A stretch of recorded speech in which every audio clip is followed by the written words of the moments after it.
Pagsugod ni sila Formal nang natulong nato sa Protected Areas and Wildlife sa DENR ang mga tuko nga na-rescue sa mga pulis. Paudi nagtuong usas resulta sa pagkawala sa mga tuko mao ang pagkuyanap sa sakit nga dengue. Nagapatrol Joey Yakir. Giton over sa kapulisan sa Agora ang siyang katuko nga nakasulod pa sa hawla nga duna pa'y tibangan. Duda sa mga pulis, paingon pa kini ibaligya. Apan giabandona ang hawla, diyang nakamatikod nga dunay pulis palibot sa dapit. Sa karon, natunon na sa mga pulis ang siyang katuko ngadto sa Protected Areas and Wildlife Division sa DNR 10 Miyerkules sa buntag.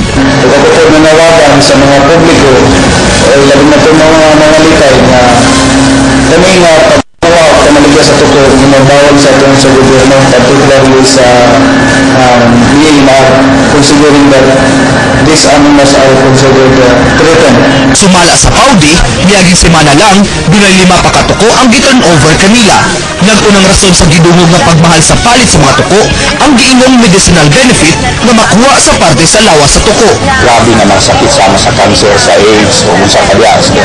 Pero kanin siya, wala ni siya basihan mismo ang Department of Health nag-ingon na wala di scientific pa nga basihan nato nga kining tuko makaayon ini kaning ginatawag nato nga grabe nga mga sakit. Dako ang tabang sa mga tuko sa kinaiyahan, kay gapangaon kining mga insekto. Sa usa ka tuig, duha lang ka itlog ang maproduce sa tuko. Busa hinay ang ilang pagdaghan. Joey Yakir, Patrol sa Northern Mindanao.